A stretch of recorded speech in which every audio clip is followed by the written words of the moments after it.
మీ అందరికి శుభాభివందనములు. శుభవార్త యోహాను 10:27.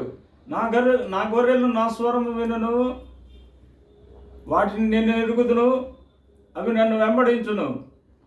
యేసు ప్రభు వారు శిలువలో మరణించి తన రక్తం కార్చుల ద్వారా ఎవరైతే ఆ రక్తంను ఆశ్రయించిన వారిగా ఉంటున్నారో వారందరికీ యేసు ప్రభువును వెంబడించే అనుభవమును అనుగ్రహించుతున్నాడు. ప్రార్థన. మమ్మల్ని మిక్కిలిగా ప్రేమించిన మా ప్రియ పరలోకపు తండ్రి, జీవాధిపతి, జీవము కలిగిన తండ్రి, మీ పరిశుద్ధ బంగారు పాదములు కోటాను కోట్లుగా కృతజ్ఞత వందనములు, స్తుతులు, స్తోత్రములు తండ్రి.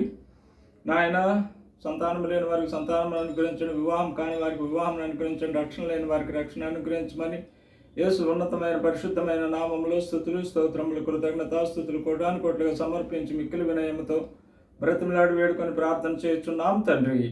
Amen, amen. ఈ మెసేజ్ షేర్ చేసిన వారికి, సబ్స్క్రైబ్ చేసుకున్న వారికి దేవుడు నిండారులుగా ఆశీర్వాదములు అనుగ్రహించును గాక.